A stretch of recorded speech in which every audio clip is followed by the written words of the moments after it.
Choosing your optic can be as hard as choosing the right gun, and it's an added expense that you have to add on. It's not a necessity, but a red dot does make life easy.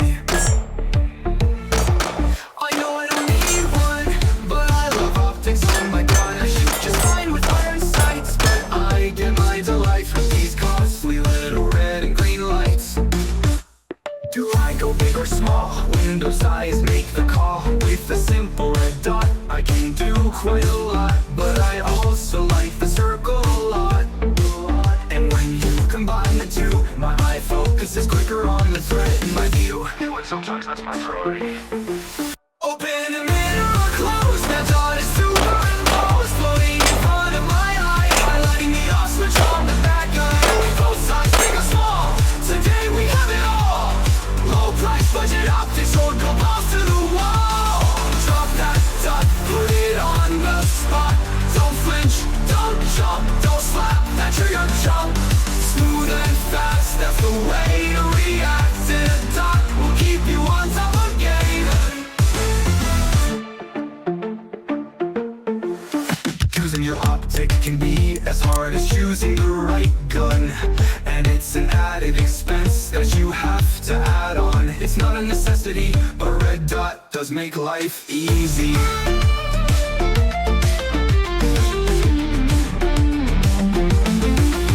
I know I don't need one, but I love optics on my gun. I shoot just fine with iron sights, but I get my delights with these costly little red and green lights. Do I go big or small? Window size make the call. With this simple red dot, I can do quite a lot, but I also... Hey guys, welcome back into the channel. Thank you so much for joining me as always. My name is Jim, and today I'd like to discuss with you a couple of red dots. Now, these two red dots in front of me have been talked about by pretty much everybody in the industry over this past couple of months because they're made by Osight. And Osight had a rather unsuccessful launch last year of their very first red dot optic, which was called the Osight. They have decided to push through, take all the feedback that they were able to get from people, try to develop better optics, and they have created a sister company. It's no longer the Osight by Osight. It's now the Osight X or the Osight S. And these are the first two models that are launching this new brand. Now, before we get into the weeds on this, I want to let you know that there are discounts in the video description down below. Their sale is over for these, but I asked if they would extend an offer to my viewers, and they kindly accepted. Now, it's not huge, but it is 10%, and any money saved is important. Before getting into the specifics of each of these, let's get a few things out of the way. Yes, I am very, very well aware of what happened with last year's Osight. It crashed and it burned.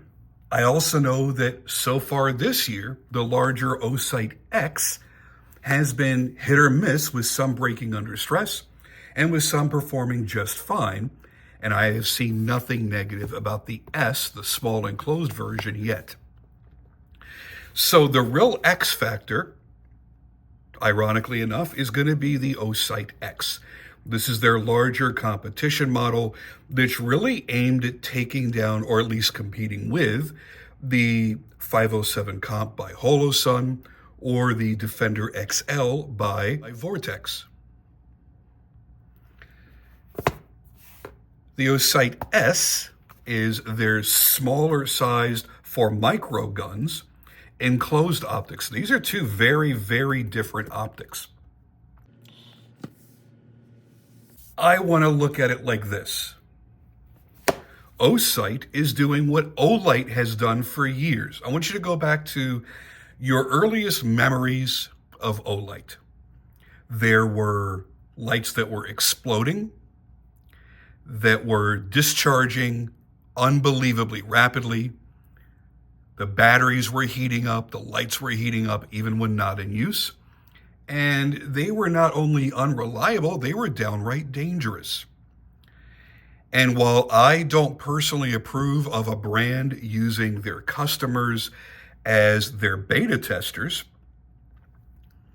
it was nice to see that they immediately took action on all of the defective items. And then going forward from there, they were taking the customer feedback and making adjustments that were specially tuned to what their customers wanted to see. And now, several years later, Olight is a leading manufacturer in flashlights. They are enormous. And I've had kind of an on-again, off-again relationship with Olight, but I own a lot of Olights that are absolutely damn fantastic. One of my hands-down favorite lights that I own, out of the hundreds of flashlights that I own, is my Baton Turbo. It's a smaller light that throws incredibly, and it still gives me enough flood to use it close up. It's unbelievably powerful. It's an incredible light. It's been reliable. It's been fantastic all the way around. And I've got lights that are $500, that are $1,000, I've had some that were over $2,500, and I've had some as cheap as $15. I'm not a brand loyalist. I will buy the best that I can find for the money that I'm willing to pay, as long as it checks all the boxes for what I'm looking for in the moment. But I have worked a lot with Olight over the past couple of years with reviewing some of their flashlights because I am a fan. So I reached out to my rep and I said, hey, I don't know if you guys are aware, but I have a secondary channel and it's dedicated to EDC items, and it focuses primarily on handguns and handgun accessories. And I'm very curious about the performance of these new Osights. So my Olight rep handed me off to an Osight rep, and we got to talking, and they sent these out to me. Just so that you know, I did not have to pay for these. But this was something that if they would have been unresponsive for some reason, I was going to buy on my own anyway, because I wanted to test for myself, see for myself if they were good or bad or just fell somewhere in the middle. Because the trick to these is you've got a very low price point. It's not the lowest price point, but it's a very low price point for the feature set that these have. And these do a few things that other optics do not do. Some that you're probably not even going to care about. Some that I think that you're going to look at it like me and go, oh crap, why doesn't everybody do that? And I assure you, there is one feature that I'm going to be discussing here in a moment on these optics that you're going to think that. You're going to go, why does this $250 optic have this feature? That's not a novelty. It's a very useful feature. Why don't other optics that I'm spending $500, $600 for, why don't they have this? So stay tuned for that. I feel it's a pretty important thing. Now, let's do the quick unboxing and show you what's in the packaging for each of these. And then we're going to talk about each individual optic, and we'll do some quick comparisons between them and comparable popular optics. As a brand that pays attention, they've gotten the small details right that other brands really should be doing. Like this, the compatibility chart. This fitment chart is absolutely brilliant. And what you need to realize is this optic that's inside of this box is made to direct mount to a number of guns that are out there. You'll have them listed by brand and then by model. Super easy. They even tell you on this exact chart what screws to use. And the screw compartments are all marked, so it's very easy to cross-reference. This is genius. The chart alone is genius. And then the second part of the genius really is going to be the screw compartments. You've got pretty much every screw that you could possibly need, And most of them are going to be done in 2 different lengths. This is absolutely fantastic. And instead of just giving you a bunch of screws in a plastic bag, they're giving you nice reusable containers. It's a really, really, really good choice. You can go from a completely dead optic to a full recharge in an hour and a half using the charging garage, whatever you want to call it, the charging hood that comes with this. And it's got an auto dimming sensor that actually works. I'm one of those people, I do not use the auto dimming feature on any of my red dots because I don't trust them. They don't often calibrate quickly enough. So I might have a tremendously overblown bright dot in front of my face in the middle of the night when I go to first pick the gun up. Not going to like that. Or it may be completely washed out in the bright sunlight if I were to draw it and need it during the day. Well, that's not going to do me any good at all. But I've noticed with the Osight, both on the X and the S, that it's adapted very quickly to the varying lighting conditions. And in mixed lighting, where I might be in a somewhat darker area and my target 20, 30 yards away is in a brightly lit area, it was adjusting just fine. I was blown away by this because I still remember all the issues that Trijicon had. I mean, you're talking a $600 to $500 optic that never could get the auto sensor right. Holosun has also tried valiantly to get theirs right, and theirs is just about the best, but it's still not perfect. Can I call the Osight one perfect? No, because I don't have enough time with it to say that. I can say that in the time that I have tried them, yeah, they work really well. I also like the fact that you've got the universal direct mounting. They don't give you a whole bunch of different plates because they don't need them. Now, if your gun happens to provide plates in order to fit an optic onto their slide, that's up to the gun manufacturer. That has nothing to do with Osight. But they will bolt to that plate if the plate is what you have to use. Now, with each of these, the X or the S, you're going to get a 2 MOA dot with a 32 MOA circle. So you're able to cycle through dot, circle, or circle plus dot. Now, that's a lot of options for the price. It's not groundbreaking, but in this price range, it almost is. Only a few brands do this.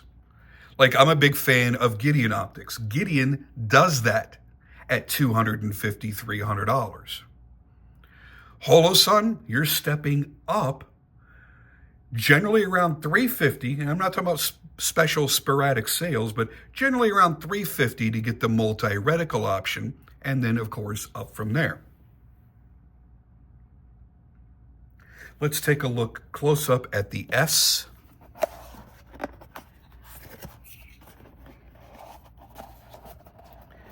And if I had to pick an immediate favorite out of the two, it might be the S. Number one, I look at the value proposition. The X is not enclosed. The S is. They're the same price. Now, I have found that while I don't necessarily need an enclosed optic, I really have a great appreciation for it.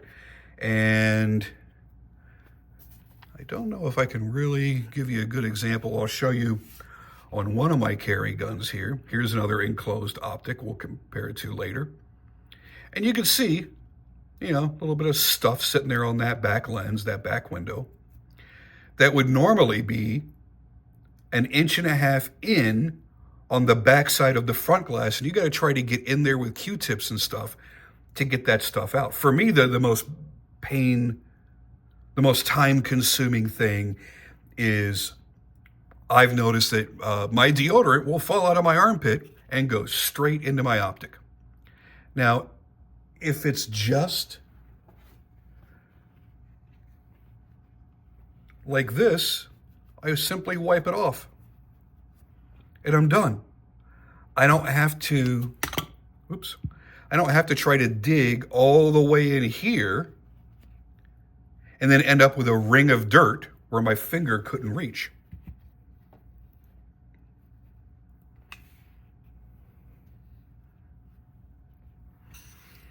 So I really like having an enclosed optic when I find one that I like. So again, we've got the circle, dot, or one or the other. Now this one I have set to both the circle and the dot, which I think the camera is picking up, I'm not sure. Here's probably my favorite feature. And this is the feature that, quite honestly, every optic on the market today in 2025 should realistically have. And it's stupid that they don't.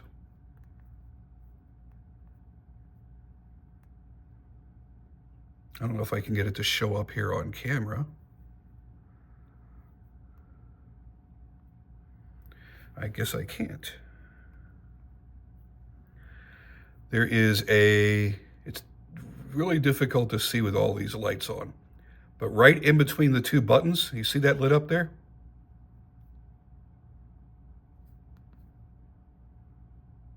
That's your battery indicator. That lets you know if your battery is fully charged or what state of discharge it's in. That's an enormous deal. Not so much for this because you're able to just do that and recharge your optic as often as you want to. But for every other optic in the world that doesn't have a charging station, and you're changing your batteries out yearly, sure, yeah, they all say 50,000 hours, but most of us have a yearly schedule. I do it on my birthday. Every year, I change out the batteries in all of my optics just to be safe. Well, it would be a lot more convenient if every year I could just push a button and see green or amber or orange or red and know, yeah, I really do need to change that battery, or yeah, I don't have to mess with it this time around. That's a huge convenience feature that every optic should have. Why is there a dot out in the market for $250 that can do that? And there are dots on the market that are $600, $800 that don't offer that. That's stupid. Now, the rechargeable portion, you may find that to be a bit gimmicky, but it's way easier than swapping out batteries. You drop the hood on it twice a year for a few hours, and you never have to worry about your state of charge on your battery, ever. Even if that battery was completely dead, in an hour and a half, it's going to charge up completely. Right now, it's showing that my optic is fully charged. Well, Jim, how do I know if the hood is charged? Because when you've got the hood off and you push this button on the side, it tells you its state of charge. So all you do is plug that in, let it charge for a couple hours, check the status on it. When it's full, you're like, okay, good. I'm good to go. And then you can recharge your optic. Now, there are two things about that bother me. One is, because of this system, that means you have a non-serviceable battery inside of this optic. You cannot take the battery out and change it yourself. So when that battery dies, this optic dies, and that's it. You're buying a new optic. Now you can look at that in two different lights. One is, well, that's shitty. I'd rather pay for an $8 battery than a $250 red dot. But think about it like this. We're talking years down the road. Let's say you only get kind of the expected minimum. Let's say you only got 3 years out of the life of the entire battery.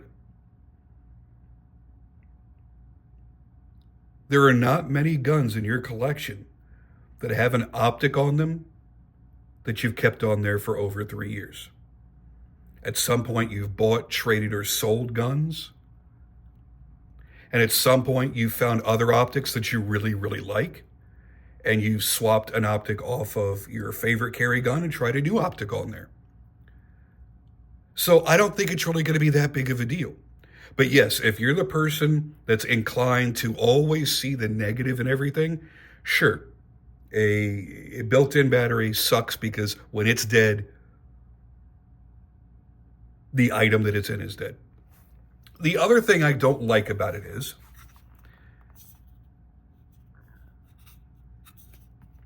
I don't believe the 30,000 hour claim on the battery life. Now, I don't mean battery life as in when the battery's dead is dead.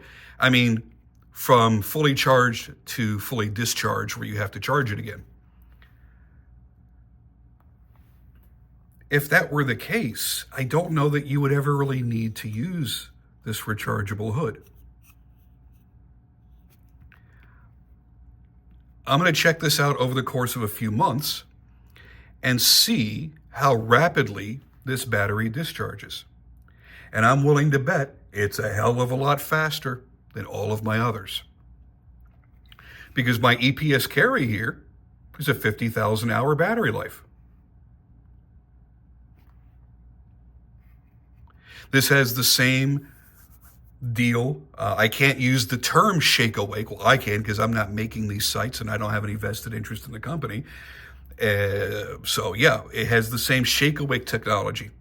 And you could turn that option on or off. There are people for some reason that don't like it. Okay, whatever. So I could turn that option on. And when the gun is at rest, the optic goes off after 10 minutes. I'd prefer to see that around 5 minutes or 2 minutes, but whatever. And then if you walk through the room and fart, it's going to vibrate just enough to turn that red dot back on. So as soon as you snatch up that gun and look through the optic, bingo, your red dot is right back where it used to be.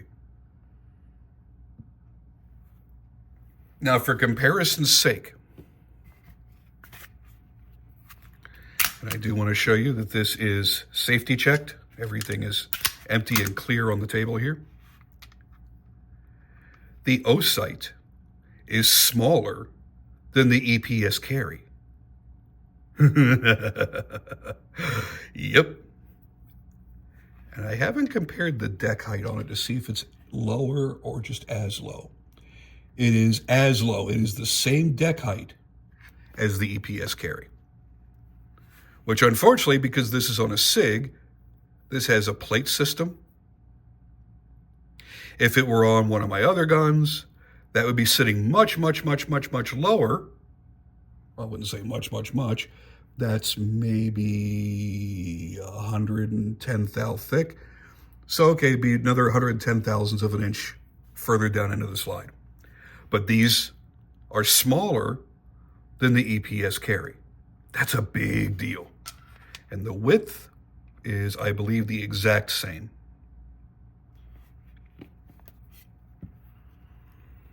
So it's super small, super compact, and really, really nicely made.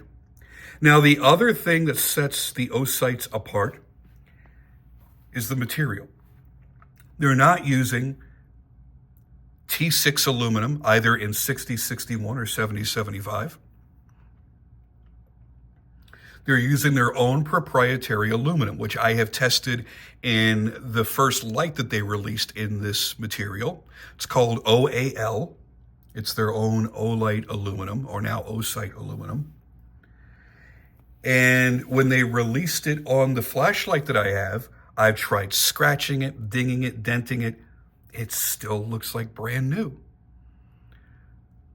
So I can't say that 100% of all the claims they're making about the material is true, but I can say, in my limited experience on the light, trying to hurt it, it still looks like friggin' new. That's pretty awesome. The window size on the S is 21 millimeters in width, 14 millimeters in height, and still in one of the smallest enclosed bodies in the world. How crazy is that? So you've actually got a pretty big sized window here.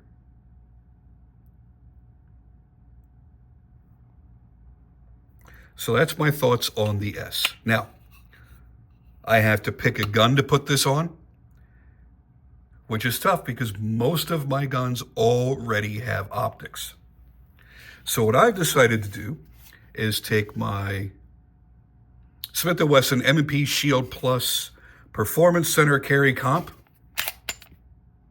You see that is also clear.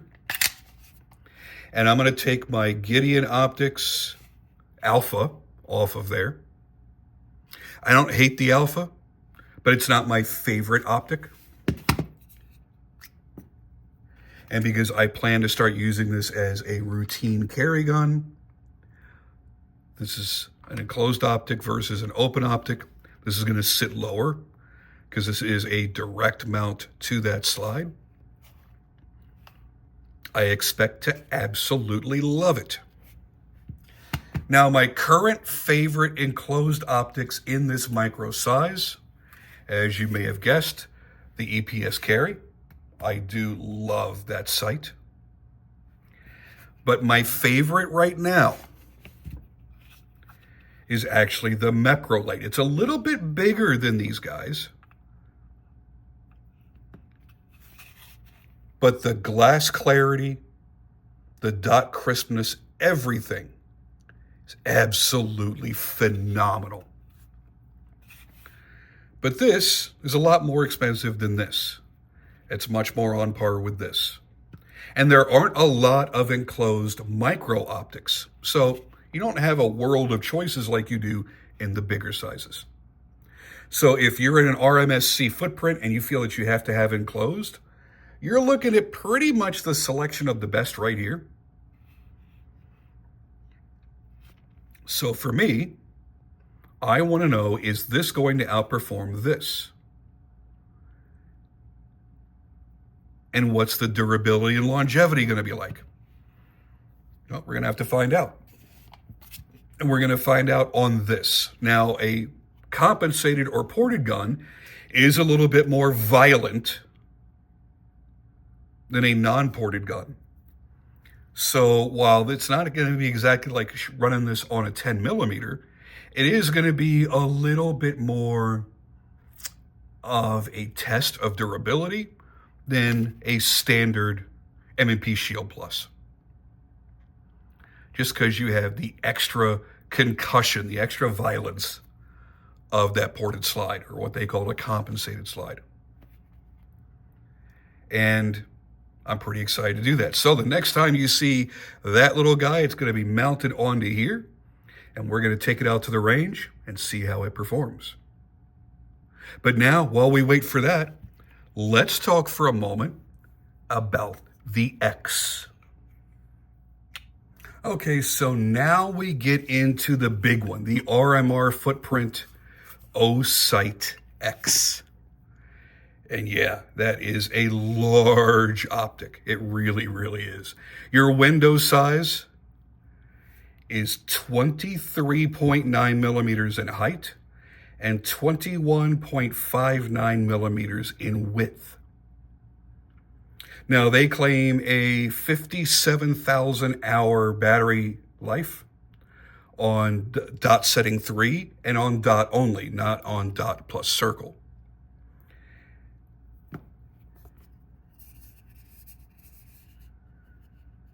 This is what's really nuts. If you leave the hood on it, let's say you've got that particular gun in deep storage and you leave the hood on it, which right now the optic is completely full and my hood is 2/3 full.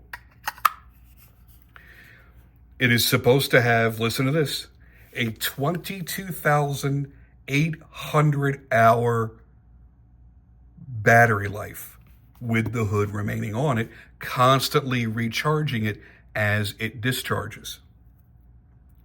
Now, for both of these, the X and the S, the hood can be used to recharge the optic 3 times before having to be recharged itself. Pretty cool. And just like the S, this has the same type of shake-awake technology. Let's move that off to the side. Let's show you some size comparisons, shall we? This is much more akin to the Holosun 507 comp. I mean, nearly identical.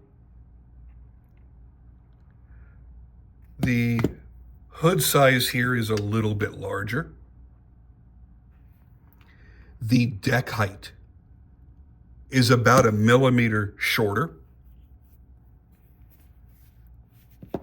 And just because I don't like doing that, okay, let's see if we can do this. Well, I still don't like that even with the slide lock back. There it is compared in the front.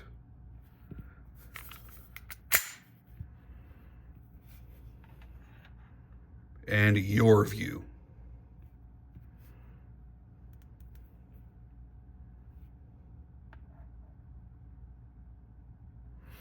Now, mine is the Ronin edition. That means I don't have the 7 different reticle options.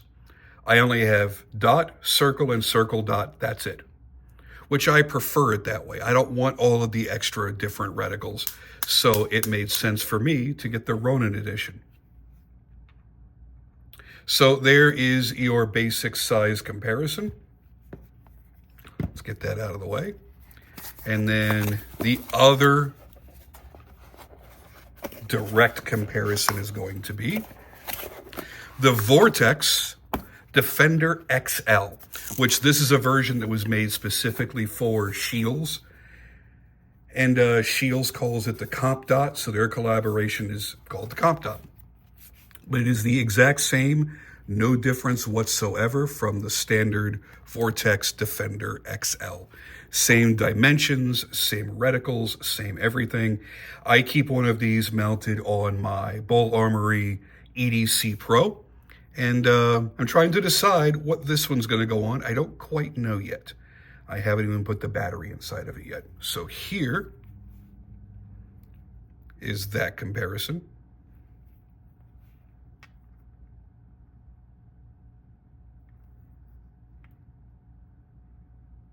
Now you'll notice this is a cantilever design, so it does hang out over the base. This does not. This is, again, much more like the 507 comp, where it's flush with the base. And it looks like you've got a little bit more height in the glass. I don't think it's enough to really be a huge difference.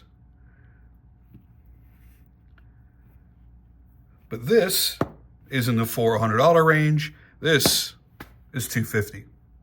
So that's up to you, whichever way you'd want to go. Now, I am not the guy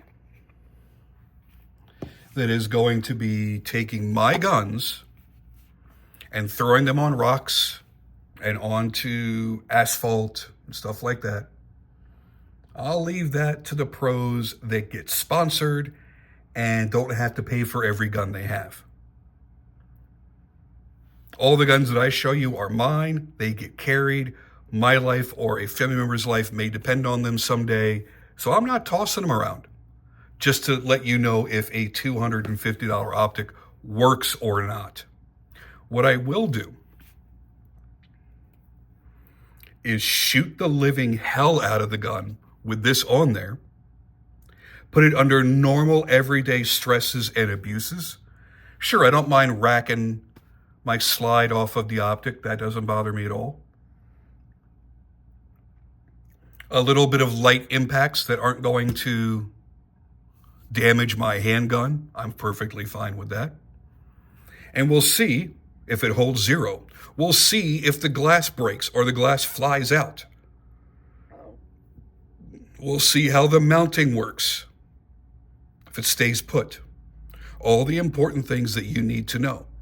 Now, yeah, man, if you are a police officer or someone using this as a duty carried optic, where you could be banging it into shit all day long as you walk by tables and hop into your squad car and jump out super fast and roll around on the ground with a suspect, I get why you'd want to see like a Sage Dynamics kind of review where they're going to be throwing it off of different crazy shit and slamming it as hard as they can into shit. I get that. But my channel's for EDC, for us regular old EDC guys. It's rare that we're ever going to drop our guns. It's rare that we're going to be banging it into shit because our stuff is concealed, and hopefully concealed well enough that we don't have to worry about that much. But I do want to know that it can handle the rigors of everyday carry, and that you can shoot the hell out of the gun that it's on and not worry about this thing maintaining zero. That's what's important to me. So that's what we're going to see. So the next time you see this, I got to be honest with you, I don't know what gun it's going to go on. That's a complete mystery. But the next time you see this, it'll be mounted on a gun. We're going to take it out to the range. We're going to play. We're going to zero it. We're going to test for that accuracy on the zero. Then we're going to shoot some slow shots just to see what the target accuracy is with this dot on the gun. And then we're just going to burn it down and have fun with it and see if it can handle it. It's the best I can offer. Stay tuned as we run them both through their paces. And now I believe the most difficult portion of this review is finally done. I have finally chosen which firearms these optics are going to be housed on. First one was the toughest because I really love enclosed optics. And the footprint, being the RMSC footprint, means it's going to go on a gun that I'm going to be carrying. And I want to make sure, because after all, the whole reason that I am doing this video is because I'm curious about the actual quality and actual performance of these optics. Because so many people have had issues when they've gone to review them. I need to make sure that I'm putting it on a gun that's going to do it justice. However, my life is not all about YouTube. The guns that you see me bring out here are guns that I carry. Guns that at some point could be called into action to defend my life or a loved one's. So is that really where I want to test to see if something's going to be okay? No. That's why I never put a gun in a holster in my waistband that hasn't been shot. It's going to be shot a lot. It's going to be broken in very well, so that I'm very familiar with the firearm and I know that firearm is perfectly reliable. So the difficulty again is, what do I put this on? It's going to end up on something that I carry, but I'm not going to put it on something that I carry often. This is a gun that I actually have only carried a handful of times because it is newer to my collection. This is the Smith & Wesson M&P Shield Plus Performance Center Carry Comp. So one of the things I wanted to do was to put it on a gun that's going to be a little bit more concussive. And having a comp or a ported barrel does make it more concussive. Not as concussive as shooting this on a 10 millimeter, mind you, but I don't have a 10 millimeter anymore, so I had to make do with what I had. So I figure if I can run 500 or 1,000 rounds through this gun and that optic holds zero, doesn't flicker, doesn't present any issues, then I'm probably going to be okay. By the way, those magazines shoot out of there a lot harder than you expect. They don't just release and drop, they actually spring out of the gun. Anyway,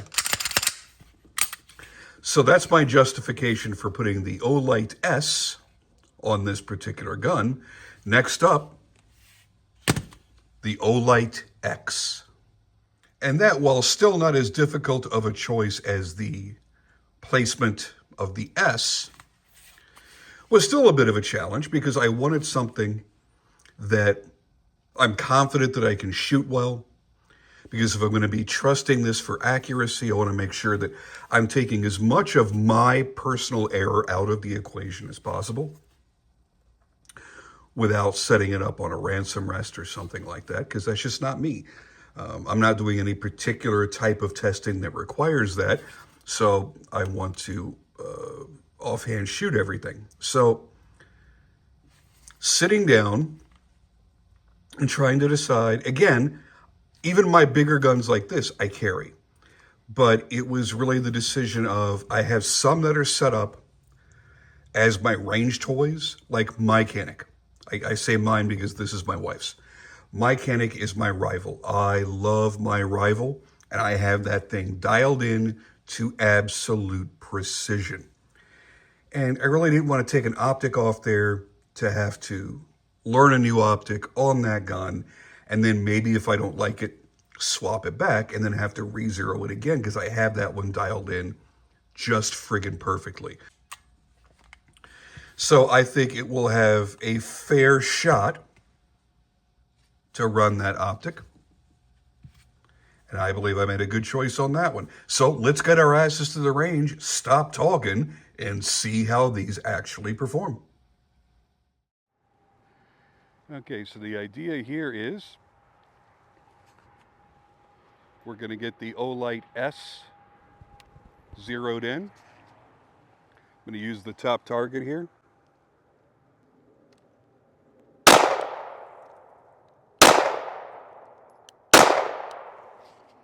Boy, it's already super close.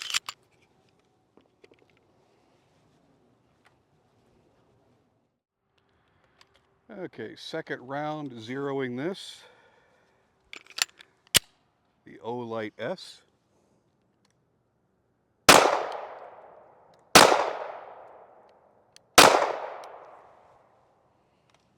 going to back it off just a hair.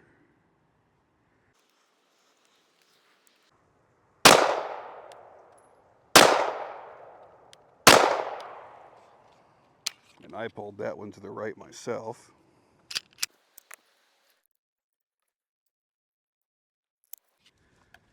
Okay, and now this should hopefully be the final three to zero the Osight S. Hell yeah.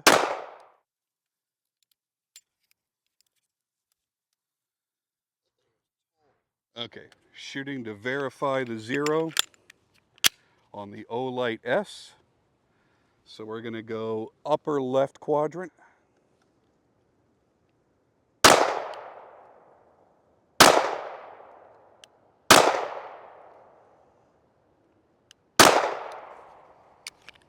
Four shots there. I'll just knock my fucking camera over with the wind. All right, so the basic idea here is going to be, we're going to give it a little bit of light abuse. The way I look at it is, for some normal, regular person, it's going to be concealed carrying this. You're not going to be throwing this off the top of a building. You're not going to be doing anything ridiculous.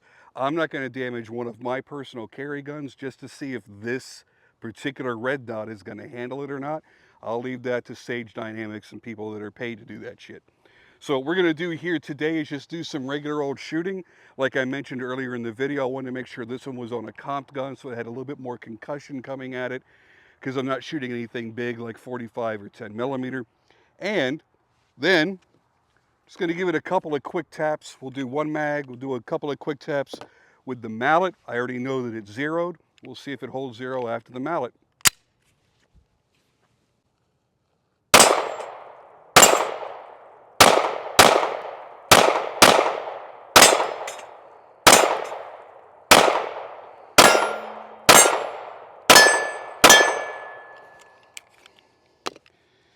All right.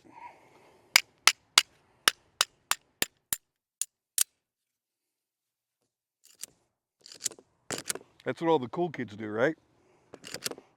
They rack their sight onto the table.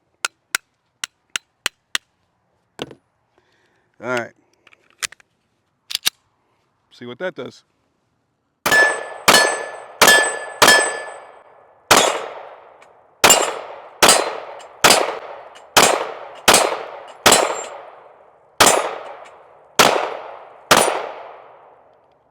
I'd say it's still on. Okay, so we'll go back for a 10-yard zero once again. This time we're going to be using the Osight X. It's going to be mounted on a Canik TP9 SFX. And let's see how close the initial zero is. I do not have that dot nearly bright enough. All right, so I got to go a little bit to my left.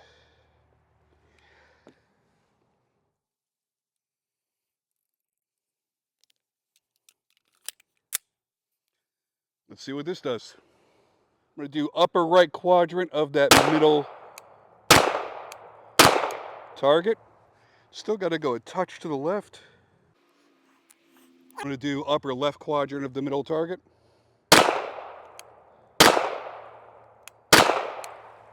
That ain't too damn bad. All right. Take the last few rounds on this mag.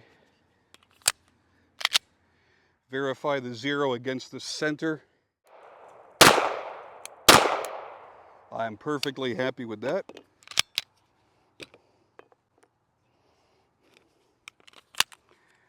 Now we'll play with it a little bit. Then we're going to do the hammer on this one. See what happens.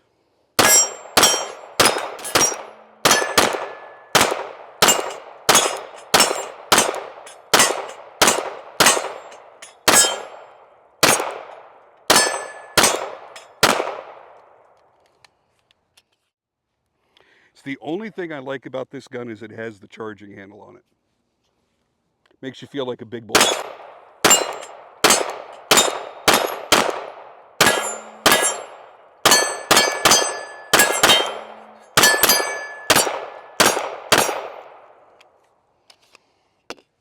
All right, so we'll do the mallet again.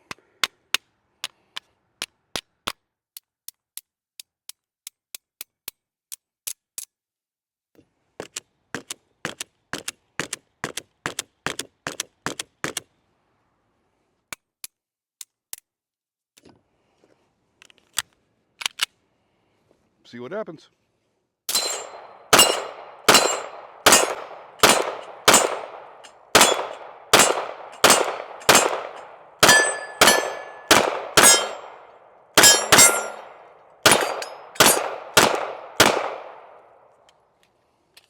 I gotta tell you, a lot of people bitched and a lot of people complained. So far, so good. These things are running fantastic. Still want to put a few hundred more rounds through these things before I trust them enough to carry them.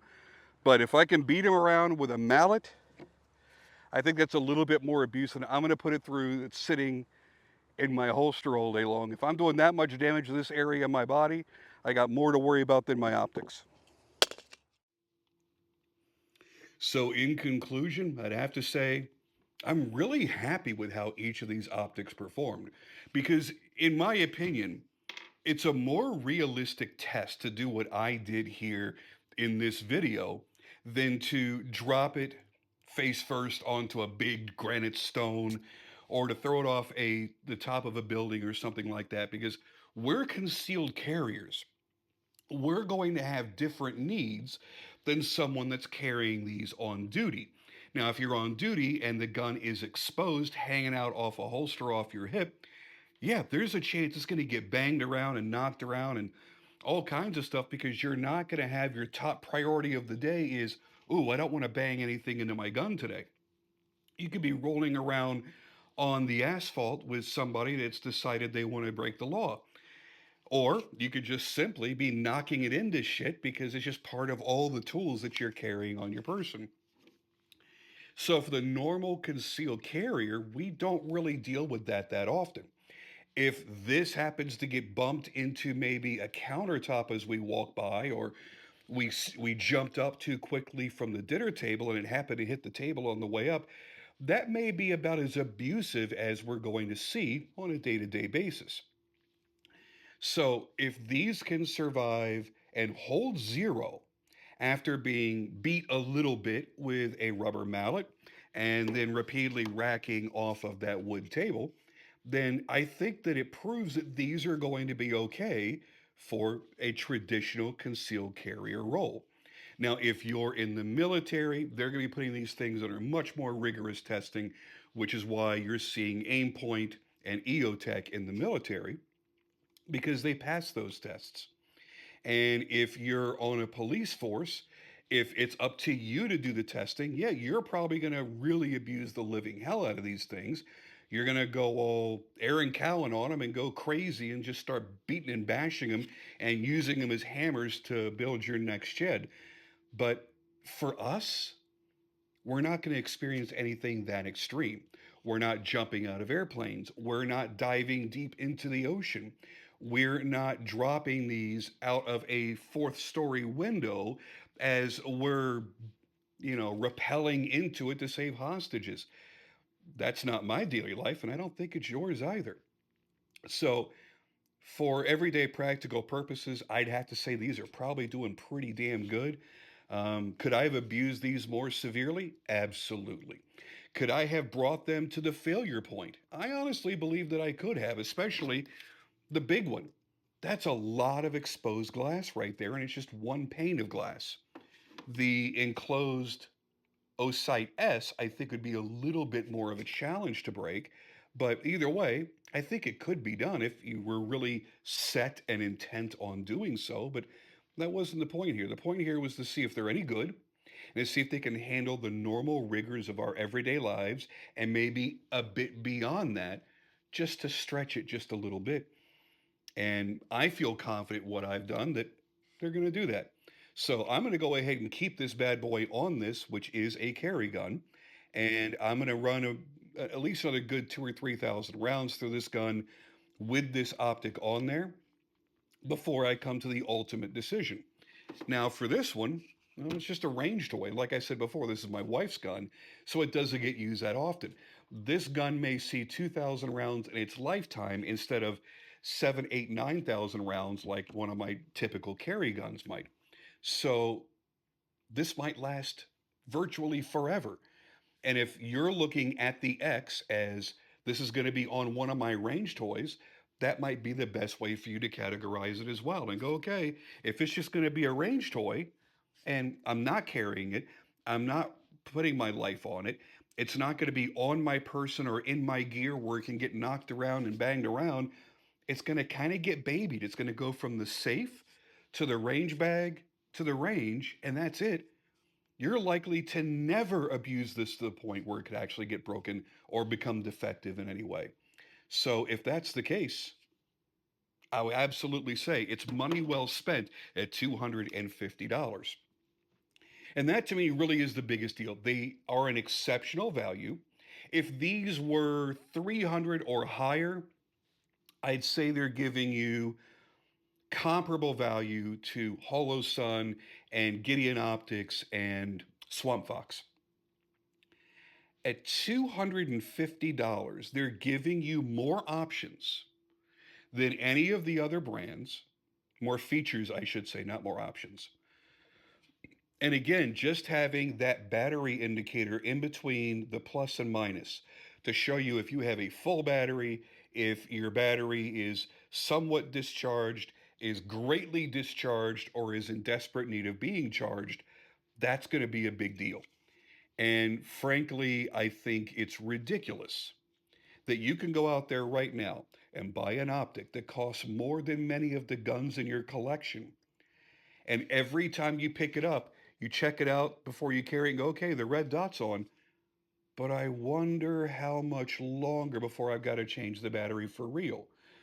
I may schedule it once a year, but is it going to last that long? I have one optic, the Steiner MPS, that if I left it on, I know it wouldn't last more than 3 months because that has been established historically on that particular optic. But I know all my Holosuns and other higher end optics that are advertising 50,000 hours. I don't know that it's going to actually go 5 years, but I know for a fact they can go for a minimum of a year and not give me any problems. But it's really reassuring to be able to hit a button and see a little light and it says, hey man, you're good to go. No worries. And I really think that should be an indication on every single optic on the market that's anything above a super budget price. It's like for years, I could not wait for them to start putting gas gauges on motorcycles that weren't touring motorcycles because I just got tired of doing the math. I got tired of resetting that trip odometer every single time I got gas. And the very first time that you get gas on a brand new bike that you've just bought that isn't already established and well known, all you're doing is you're going to run it to empty just to see how long it goes till empty. Then you know how many miles for the future. So to me, this is every bit as important as that gas gauge. So hopefully other optics makers will take note and they'll go, hey man, if a brand new company that just started making optics for guns has started doing this, then maybe we ought to do it too because we're the professionals. We're the leaders in this industry. Take notes and catch up, will you? All right, guys, thank you so much for joining me. As always, I appreciate you being here. Please check out the description down below where you can get a 10% discount on these, even though they're not on any current sale. They were kind enough to extend that to me and to my viewers exclusively. And on top of that, check out the description because it has a link to all of my other YouTube channels. If you like what I do here, I think you're really going to enjoy what I do when it comes to reviewing custom knives and production knives and other high-end EDC items, including watches. I cover a wide range of goodies for guys. Ooh, that could be my next YouTube channel. Goodies for guys. I don't know. Anyway, thank you guys for being here, and I'll see you on the next video.